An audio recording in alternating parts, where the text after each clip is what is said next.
Those in favor of the draft resolution contained in document S/2025/583, please raise their hand.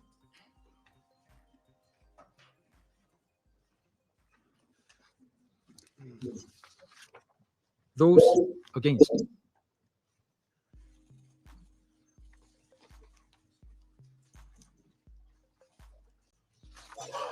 The result of the voting is as follows: 14 votes in favor, 1 votes against, 0 abstentions.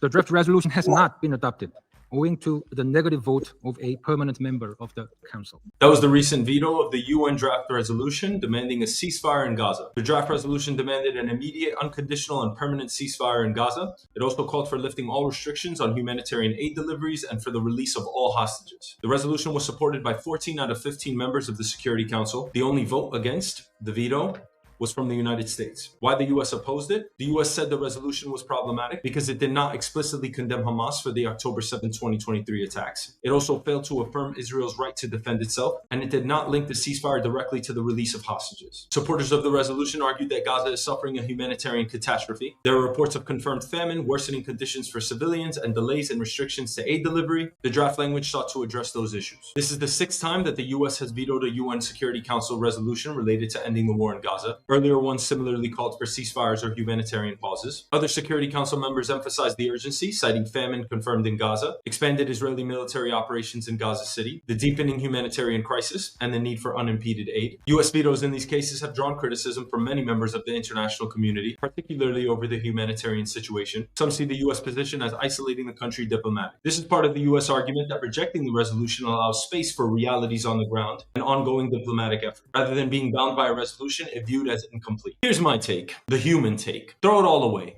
This is why no one respects the UN. Pass the damn law. It doesn't matter what is drafted. You think the people of this world give a damn? You think we care what's written in text? You think we care who gets condemned on what end? We do not care about the rhetoric. We do not care about what's written on paper. The crimes are as apparent as any. Look at what's on screen. That's the entire world saying that this is a genocide. That's the entire world saying that they want peace. Everyone else that abstains or is against is the aberration. This isn't about majority rule. It's about us observing these atrocities and being complicit in allowing every passing minute for someone to be starving, to be killed. At this point, it doesn't matter who denies what. Thank God we have the film and we have the evidence to see this. That's not always the case when we see these atrocities around the world. This is front and center. And if the overwhelming majority is saying that this is wrong, why is it that the few leaders that we have in these positions continue this war in perpetuity? There must be a hidden agenda. And that's the question that needs to be answered. Who is benefiting from this? Who is profiteering? But regardless, there will be the day. There will be a reckoning. And it won't come from any human on this earth. It will come from God. Let me know your thoughts.